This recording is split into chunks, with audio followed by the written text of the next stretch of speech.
नमस्कार विद्यार्थियों, हरि बाबा क्लासेस पर आपका हार्दिक स्वागत है। दोस्तों, आज की वीडियो में हम क्लास 12th की एनसीईआरटी इंग्लिश फ्लेमिंगो प्रोज के फर्स्ट चैप्टर लास्ट लेसन के short answer and long answer type question को हल करेंगे। यदि आप इस चैप्टर को पढ़ना चाहते हैं तो मैंने डिस्क्रिप्शन में तथा आई बटन एवं एंड स्क्रीन कार्ड्स में वीडियो का लिंक दे दिया है। वहां से जाकर आप डायरेक्टली इस चैप्टर को पढ़ सकते हैं।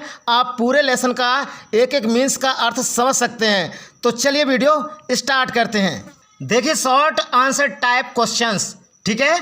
पहला प्रश्न है आपका, why did Franz not want to go to school that day. करेंगे फ्रेंज उस दिन स्कूल क्यों नहीं जाना चाहता था। या फिर इस तरीके से प्रश्न आ सकता है, what tempted Franz to stay away from school. कह रहे हैं फ्रेंज को स्कूल से दूर रहने के लिए किस चीज़ ने आकर्षित किया। तो एक चीज़ तो वो थी कि पार्टिसिपल्स के रूल्स थे जो कि उसके टीचर ने एम हेमल ने उसको याद करने के लिए दिए थे और उस दिन उससे सुने जाते, इसलिए वो स्कूल नहीं जाना चाहता था। मैंने आपके लिए चैप्टर जो डिटेल्स में पढ़ा दिया है। स्टोरी बहुत ही ज़्यादा इंटरेस्टिंग है, आप जाकर वहाँ पढ़ सकते हैं। तो मैं जो है वेस्ट में समय नहीं गंवाता हूँ, मैं आपके लिए डिटेल्स में जो है क्वेश्चन आंसरों को समझा देता हूँ। तो देखिए आंसर देख लीजिए इसका, Franz did not want to go to school that day. कह रहे हैं कि फ्रेंज उस दिन स्कूल नहीं जाना चाहता था बिकॉज क्योंकि he feared a scolding as he had not prepared his lesson on participles. क्योंकि उसे डांट का डर था, क्योंकि उसने पार्टिसिपल्स पर अपना पाठ तैयार नहीं किया था। On which his French teacher M Hamel was to question the class that day. जिस पर उसके फ्रांसीसी शिक्षक एम हेमल कक्षा में प्रश्न करने वाले थे। Besides the warm and bright weather, the chirping of birds and the sight of the marching of Persian soldiers also tempted Franz to stay away from school। कहने का मतलब ये है कि इसके अतिरिक्त गर्म और चमकीला मौसम, पक्षियों की चहकती आवाज़ और पर्सियाई सैनिकों के अभ्यास के दृश्य ने भी फ्रेंच को स्कूल से दूर रहने के लिए आकर्षित किया। फ्रेंच को स्कूल से दूर रहने के लिए आकर्षित किया। दूसरा प्रश्न है आपका, how different was the seen in the classroom on the day of the last lesson. कह रहे हैं कि अंतिम पाठ के दिन कक्षा का दृश्य कितना भिन्न था। या इस तरीके से प्रश्न को पूछ सकते हैं, वाई वाज फ्रांज कन्फ्यूज्ड। कह रहे हैं कि फ्रांज जो था वो क्यों उलझा हुआ था, क्यों भ्रम में था। What added to his confusion, और उसकी उलझन जो है किसने और बढ़ा दी। तो आपको मैं बता दूं कि अंतिम पाठ के दिन कक्षा का जो दृश्य था वो भिन्न इसलिए था क्योंकि कक्षा में जो थे गांव के बुजुर्ग लोग जो है बेंचों पर बैठे हुए थे। ये देखकर जो है फ्रांज जो है आश्चर्यचकित हो गया था, क्योंकि उसने जो है पहले कभी भी अपने कक्षा में जो है गांव के वृद्ध व्यक्तियों को बैठे हुए नहीं देखा था। इस चीज़ ने जो है उसकी जो है उलझन बढ़ा दी थी।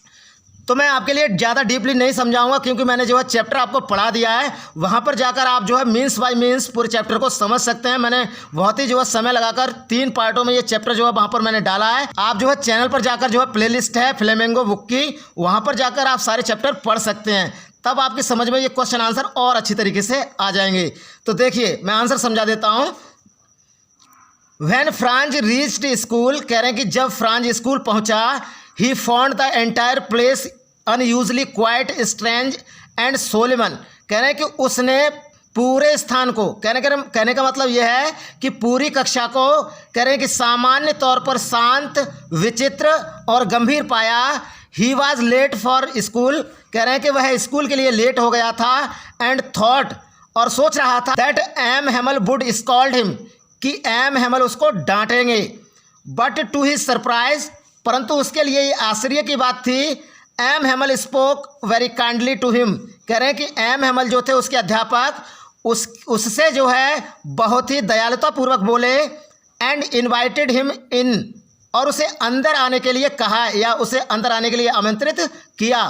हाउएवर, यद्यपि what confused him the most, कह रहे हैं कि सबसे अधिक उसे उलझन में डाला था, was the presence of the village elders in the classroom. कह रहे हैं कि कक्षा में, कह रहे हैं कि गांव के जो वृद्ध व्यक्ति थे कक्षा में बैठे हुए थे, उनको देखकर जो है उसकी उलझन और बढ़ गई थी कि गांव के लोग जो है कक्षा में क्या कर रहे हैं। अब हम चलते हैं अगले प्रश्न की ओर।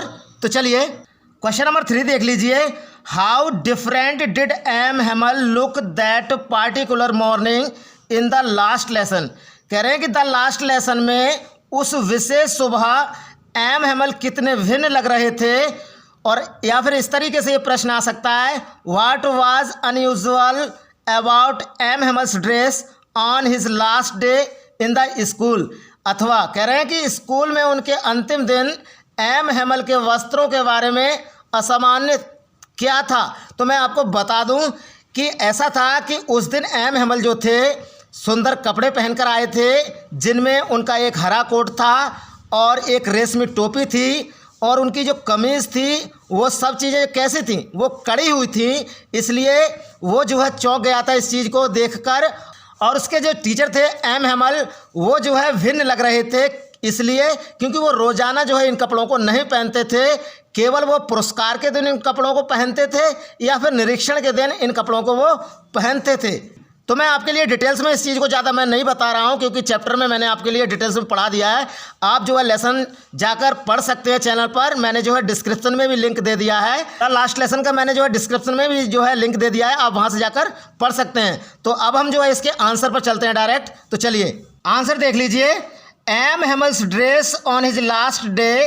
कह रहे हैं कि अंतिम दिन जो है एम हेमल की जो ड्रेस थी इन द स्कूल, कह रहे हैं कि विद्यालय में, कंसिस्टेड, जिनमें शामिल थे of his beautiful green coat. कह रहे हैं कि उनका जो है सुंदर हरा रंग का कोट शामिल था, फ्रिल्ड शर्ट, और कह रहे हैं कड़ी हुई कमीज जो है शामिल थी, and a little black silk cap, और कह रहे हैं एक छोटी काली रेशमी टोपी थी, वो जो है शामिल थी, ऑल एम्ब्रॉयडर्ड। और कह रहे हैं ये सभी चीज़ें कैसी थी, ऑल एम्ब्रॉयडर्ड का मतलब होता है कि ये सभी चीज़ें कैसी थी, कड़ी हुई थी, इन पर कढ़ाई हुई थी। ये सभी चीज़ें कड़ी हुई थी, अर्थात इन सभी वस्तुओं पर क्या थी, कढ़ाई की गई थी। दैट ही नेवर वोर, जिन्हें वह कभी नहीं पहनते थे, एक्सेप्ट ऑन इंस्पेक्शन, कह रहे हैं कि निरीक्षण के दिन के अलावा, एंड प्राइज डेज, और कह रहे हैं कि पुरस्कार के दिन के अलावा। कह रहे हैं कि वह इन कपड़ों को पुरस्कार के दिन और निरीक्षण के दिन के अलावा कभी नहीं पहनते थे। इसलिए जो है फ्रांज के जो टीचर थे एम हेमल, वो जो है भिन्न दिखाई दे रहे थे। अब हम चलते हैं अगले प्रश्न की ओर। तो चलिए प्रश्न संख्या 4 देख लीजिए, who occupied the black benches in the classroom on the day of the last lesson why. कह रहे हैं कि अंतिम पाठ के दिन पीछे वाली बेंचें किसने ले रखी थी और क्यों ले रखी थी। या फिर इस तरीके से ये प्रश्न आ सकता है, why were some elderly person occupying the back benches that day. कह रहे हैं कि कुछ बुजुर्ग उस दिन पीछे की बेंचों पर क्यों बैठे थे। देखिए आंसर देख लीजिए, the old man of the village occupied the back benches that day during M Hamel's last lesson because they were sorry that they had not attended school more often. तो यहाँ से लेकर यहाँ तक का अर्थ देख लीजिए, एम हेमल के अंतिम पाठ के दौरान उस दिन बुजुर्ग पीछे वाली बेंचों पर इसलिए बैठे थे क्योंकि उन्हें सॉरी था, खेद था कि वे बहुत अधिक स्कूल में उपस्थित क्यों नहीं होते थे। आगे देखिए, they also wanted to thank their teacher for his 40 years of faithful service and to show their respect for the country that was there no longer. यहाँ से यहाँ तक का पूरा अर्थ देख लीजिए, वे अपने शिक्षक को उसकी 40 वर्षों की निष्ठावान सेवा के लिए धन्यवाद करना चाहते थे और देश के लिए सम्मान प्रदर्शित करना चाहते थे, जो अब उनका नहीं था। विद्यार्थियों, मैं इसलिए आपके लिए कंप्लीट करवा रहा हूँ जल्दी से, क्योंकि मैंने इस चैप्टर को बहुत ही ज़्यादा डिटेल्स में पढ़ाकर जो है चैनल पर डाल दिया है, आप वहाँ पर जाकर वीडियो देख सकते हैं। अब हम जो है अगले प्रश्न की ओर चलते हैं। तो चलिए प्रश्न संख्या 5 पर। 5वां प्रश्न देख लीजिए, why is the order from Berlin called a thunder clap by Franz. कह रहे हैं कि फ्रेंच ने बर्लिन से आए आदेश को वज्रपात क्यों कहा। What announcement did M Hamel make, what was the impact of this on Franz. M Hamel ने क्या घोषणा की, फ्रेंच पर इसका क्या प्रभाव पड़ा। या फिर ये इस तरीके से आ सकता है, this is your last French lesson, how did Franz react to this declaration of M Hamel. कह रहे हैं कि ये आपका अंतिम फ्रेंच का पाठ है। एम हेमल की इस घोषणा पर फ्रेंच की क्या प्रतिक्रिया थी, इस तरीके से आ सकता है। या फिर और है, what a thunder clap these words were to me Franz, कह रहा है इस चीज़ के लिए, what were those words and what was their effect on Franz. कहने का मतलब ये है, ये शब्द मेरे लिए वज्रपात के समान थे। फ्रेंच, वे क्या शब्द थे और उनका फ्रेंच पर क्या प्रभाव पड़ा। अब हम इसके आंसर पर चलते हैं, तो चलिए देखिए answer. The announcement made by M Hamel, कह रहे हैं कि एम हेमल के द्वारा ये घोषणा की गई थी that there was an order from Berlin, कि बर्लिन से एक आदेश आया है टू स्टॉप टीचिंग फ्रेंच, कि जो फ्रेंच पढ़ाना जो है स्टॉप कर दी जाए, रोक दी जाए। And that this was their last French lesson, और इस प्रकार यह जो है उनका अंतिम फ्रेंच का पाठ है।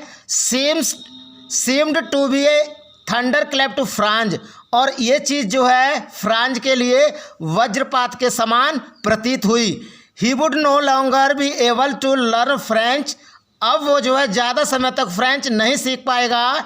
हिज मदर टंग, कह रहे हैं कि अपनी मातृभाषा को, कह रहे हैं कि अपनी मातृभाषा फ्रेंच को वो अब अधिक नहीं सीख पाएगा। ये जो है अनाउंसमेंट थी एम हेमल के द्वारा, जो कि बर्लिन से आदेश आया था। अब चलते हैं हम छठे प्रश्न की ओर। तो चलिए, आप जो है चैप्टर जाकर वहाँ पढ़ सकते हैं, बहुत ही अच्छी तरीके से समझा दिया है आपको, डिटेल्स में वहाँ पर मैंने पढ़ा दिया है, आप जाकर वहाँ पढ़ सकते हैं। तो चलिए प्रश्न संख्या 6 पर।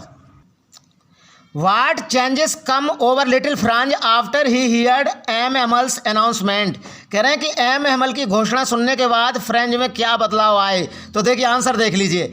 आफ्टर हियरिंग द अनाउंसमेंट, कह रहे हैं कि घोषणा सुनने के बाद फ्रांज वाज वेरी सैड, कह रहे हैं फ्रांज बहुत दुखी हुआ था। एंड ही रिग्रेटेड, और कह रहे हैं कि उसने पछतावा किया था नॉट लर्निंग हिज लेसन्स, कह रहे हैं कि अपने पाठों को याद ना करने का। And being deprived of the opportunity to learn his own mother tongue, कह रहे हैं कि और अपनी मातृभाषा को जो सीखने का अवसर था उसको उसने क्या कर दिया था, उसने छोड़ दिया था। इस पर वह क्या कर रहा था, पछतावा महसूस कर रहा था। His books suddenly became his old friends, कह रहे हैं कि उसकी किताबें अचानक उसे अपने पुराने मित्र की तरह जो है लगने लगी थी। whom he could not abandon, जो उन्हें कभी नहीं छोड़ सकता था। प्रश्न संख्या 7 देख लीजिए। Why were the elders of the village sitting in the classroom, कह रहे हैं कि गांव के बुजुर्ग लोग कक्षा में क्यों बैठे थे। तो देखिए answer, as per an order from Berlin, कह रहे हैं कि बर्लिन के एक आदेश के द्वारा French was no more to be taught in the schools of Alsace, कि अल्सास के सभी विद्यालयों में अब फ्रेंच भाषा को नहीं पढ़ाया जाएगा, नहीं सिखाया जाएगा। देयरफॉर, इस प्रकार M Hamel the French teacher, कह रहे हैं फ्रांस के अध्यापक एम हेमल कि had to leave after 40 years of long and faithful service, कह रहे हैं कि उनकी 40 वर्ष की लंबी और वफादार सेवा के लिए, कह रहे हैं कि निष्ठावान सर्विस को छोड़ने के लिए the elders of the village, कह रहे हैं कि गांव के बुजुर्गों ने फेल्ट सॉरी, कह रहे हैं कि दुख महसूस किया for not learning their language, कह रहे हैं कि अपनी भाषा को ना सीखने का, कह रहे हैं कि गांव के बुजुर्ग लोगों ने अपनी मातृभाषाओं को ना सीखने का जो है दुख प्रकट किया, महसूस किया। एंड वर प्रेजेंट, और कह रहे हैं कि उपस्थित हुए थे इन द क्लासरूम, कह रहे हैं कि कक्षा में, to express their respect and gratitude towards him, कह रहे हैं कि अपने सम्मान को और अपनी कृतज्ञता को उनके लिए प्रदान करने के लिए, व्यक्त करने के लिए जो है कक्षा में उपस्थित हुए थे। अब चलते हैं प्रश्न संख्या 8 पर। तो चलिए, अगर आपके समझ में नहीं आ रहे हैं ये क्वेश्चन, तो भी आप जो है लेसन को, चैप्टर को जाकर वहाँ पढ़ लें, आपके अच्छे तरीके से ये समझ में आ जाएंगे, क्योंकि मैंने चैप्टर को बहुत ही डिटेल्स में वहाँ पढ़ाया है। तो अब चलते हैं प्रश्न संख्या 8 पर। तो चलिए, how did Franz perform when his turn came to recite, कह रहे हैं जब फ्रेंच के सुनाने की बारी आई तो उसने कैसा प्रदर्शन किया। तो देखिए, when it was Franz's turn to recite, कह रहे हैं कि जब फ्रेंच के सुनाने की बारी आई, he got mixed up on the first word, तो वह पहले ही शब्द में उलझ गया। And stood at his place ashamed, और अपने स्थान पर शर्मिंदा हुआ खड़ा रहा। He did not have the courage to look up and face his teacher। कहने का मतलब यह है कि उसके पास शिक्षक को देखने और उनका सामना करने का साहस नहीं था, कहने का मतलब करेज नहीं था। अब चलते हैं प्रश्न संख्या 9 पर। तो चलिए देखिए, how did M Hamel praise the French language. कह रहे हैं कि एम हेमल ने फ्रेंच भाषा की प्रशंसा किस प्रकार की। तो देखिए, M Hamel called French the most beautiful language in the world. कह रहे हैं कि एम हेमल ने फ्रेंच भाषा को संसार की सबसे सुंदर भाषा कहा। अकॉर्डिंग टू हिम, कह रहे हैं कि उनके अनुसार it was the clearest and the most logical language. कह रहे हैं कि उनके अनुसार ये जो है धरती पर सबसे स्पष्ट और तर्क संगत भाषा है। He wanted the people of France to guard it amongst themselves and never forget it. इसका मतलब ये है, वह चाहते थे कि फ्रांस के लोग इसे अपने बीच सुरक्षित रखें और कभी ना भूले। अब चलते हैं हम प्रश्न संख्या 10 की ओर। तो चलिए प्रश्न संख्या 10 देख लीजिए। What shows M Hamel's love for the French language. कह रहे हैं फ्रेंच भाषा के प्रति एम हेमल का प्रेम किसके द्वारा प्रदर्शित होता है। तो देखिए आंसर में, M Hamel had taught the French language in the school for 40 years. कह रहे हैं कि एम हेमल ने विद्यालय में 40 वर्ष तक फ्रेंच भाषा को पढ़ाया था। And was overwhelmed with emotion. और कह रहे हैं कि इमोशन से वो भर गए थे। व्हेन ही रियलाइज्ड, जब उन्हें महसूस हुआ that the villagers would not be able to learn it any more, कि गाँव वाले या गाँव के व्यक्ति अब इसे और अधिक नहीं सीख पाएंगे। He wanted them to preserve the language with them। वह उनके साथ इस भाषा को संरक्षित करना चाहते थे। Thus showing his love for the language। इस प्रकार उन्होंने फ्रेंच भाषा के प्रति क्या किया, प्रेम को प्रदर्शित किया। What did M. Hamel tell them about the French language? या what did he ask them to do and why। कह रहे हैं कि फ्रांसीसी भाषा के बारे में एम हेमल ने उन्हें क्या बताया, उन्होंने उनसे क्या करने के लिए कहा और क्यों। तो उत्तर देख लीजिए, आंसर देख लीजिए। M Hamel praised the French language calling it the most beautiful, the clearest and the most logical language in the world. कह रहे हैं कि एम हेमल ने फ्रेंच भाषा की क्या की, प्रेज्ड की, प्रशंसा की, ये कहते हुए कि वह जो है कि यह भाषा जो है संसार की सबसे सुंदर, सबसे स्पष्ट और सबसे अधिक तर्क संगत भाषा है। He asked them to guard. कह रहे हैं कि उन्होंने उनसे उसकी सुरक्षा करने के लिए कहा और preserve their language among themselves. और कह रहे हैं कि अपने आप में उस भाषा को संरक्षित करने के लिए कहा। एंड नेवर फॉरगेट, और कभी ना भूलने के लिए कहा। और लूज इट, और इसके लिए कभी न खोने के लिए कहा। अब चलते हैं प्रश्न संख्या 12 पर। तो चलिए कह रहे हैं Franz was able to understand everything that day why. Franz उस दिन सब कुछ समझने में सक्षम था, क्यों। तो देखिए उत्तर देखिए, Franz thought that probably he had never paid so much attention in the class.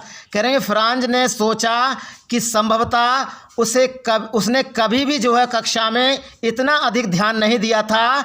And that M Hamel had never explained everything with so much patience. और कह रहे हैं कि इतने धैर्य के साथ एम हेमल ने भी कभी कक्षा में इतनी अच्छी तरीके से नहीं समझाया था। परहैप्स, शायद these were the very reasons, और यही कारण थे that he was able to understand everything that day, कि वह उस दिन जो है प्रत्येक चीज़ को अच्छी तरीके से भली भांति समझ रहा था। अब चलते हैं प्रश्न संख्या 13 पर। तो चलिए, what did M Hamel teach the class in the last lesson. कह रहे हैं कि अपने अंतिम पाठ में एम हेमल ने कक्षा में क्या सिखाया। तो देखिए इन हिज लास्ट लेसन, कह रहे हैं कि अपने अंतिम पाठ में M Hamel taught the class about grammar. कह रहे हैं कि एम हेमल ने कक्षा में व्याकरण को पढ़ाया। Then about writing and finally a lesson in history. और कह रहे हैं फिर लिखना सिखाया और अंत में जो है इतिहास के पाठ को पढ़ाया। More than this, he made his students realize the importance of their mother tongue and taught them to take pride in their language. कहने का मतलब ये है, इससे अधिक उन्होंने अपने छात्रों को अपनी मातृभाषा के महत्व का एहसास कराया और उन्हें अपनी भाषा पर गर्व करना सिखाया. What was M Hamel's contribution to the school in Alsace? कह रहे हैं अल्सास के स्कूल में एम हेमल का क्या योगदान था? तो आंसर देख लीजिए. M Hamel had given 40 years of long and faithful service to the school. कह रहे हैं कि एम हेमल ने स्कूल को 40 साल की लंबी और निष्ठावान सेवा दी थी. Though the students found him cranky, हालांकि छात्र उन्हें सनकी मानते थे. He was a true Frenchman at heart, वह दिल से एक सच्चे फ्रांसीसी थे. Who took immense pride in teaching his mother tongue, जिन्होंने अपनी मातृभाषा को पढ़ाने में बहुत गर्व किया. He loved the school and wanted the children to love their language, वह स्कूल से प्रेम करते थे और चाहते थे कि बच्चे भी अपनी भाषा से प्यार करें. अंतिम प्रश्न की ओर चलते हैं, प्रश्न संख्या 15 पर. प्रश्न संख्या 15, ये आपका अंतिम प्रश्न है 15. What made M Hamel cry towards the end of his last lesson, अपने अंतिम पाठ के अंत में एम हेमल को किस बात पर रोना आया? तो देखिए उत्तर देख लीजिए. मैंने आपको चैप्टर पढ़ा दिया है मिस बाय मिस, आप वहाँ जाकर पढ़ सकते हैं और आपकी समझ में जो है ये चैप्टर आ जाएगा. बहुत ही अच्छा है, तो मैं आपके लिए ये जो है लाइन बाय लाइन पढ़ा रहा हूँ. तो देखिए, M Hamel cried towards the end of his last lesson, कह रहे हैं कि एम हेमल को कह रहे हैं कि पाठ के अंत में रोना आ गया था. बिकॉज क्योंकि he loved the French language, क्योंकि वह फ्रेंच भाषा से प्रेम करते थे. And felt pity for the villagers, और गांव वालों के लिए दया महसूस करते थे. As they would not be able to learn their mother tongue any longer, जैसा कि वे अब अपनी मातृभाषा को और अधिक नहीं सीख पाएंगे. इस बात से जो है एम हेमल को रोना आ गया था. इस चैप्टर के अंतर्गत जो है 15 शॉर्ट आंसर टाइप क्वेश्चन थे, वो मैंने आपको करवा दिए हैं, आपकी समझ में आ गए होंगे. अब मैं आपके लिए इस चैप्टर से संबंधित लॉन्ग आंसर टाइप क्वेश्चन को समझा देता हूं. 2 प्रश्न केवल दिए गए हैं इस पार्ट में और मैं आपके लिए वो दोनों ही करा देता हूं वीडियो के अंतर्गत. तो चलिए लॉन्ग आंसर टाइप क्वेश्चन की ओर चलते हैं. तो चलिए देखिए लॉन्ग आंसर टाइप क्वेश्चंस. पहला प्रश्न है आपका, everybody during the last lesson is filled with regret comment. कह रहे हैं कि अंतिम पाठ के दौरान प्रत्येक व्यक्ति को पश्चाताप से, करें अंतिम पाठ के दौरान प्रत्येक व्यक्ति पश्चाताप से भर गया था. टिप्पणी कीजिए. आंसर देख लीजिए इसका, यस, हाँ. M Hamel is filled with regret, कह रहे हैं कि एम हेमल जो है रिग्रेट से भरे हुए थे.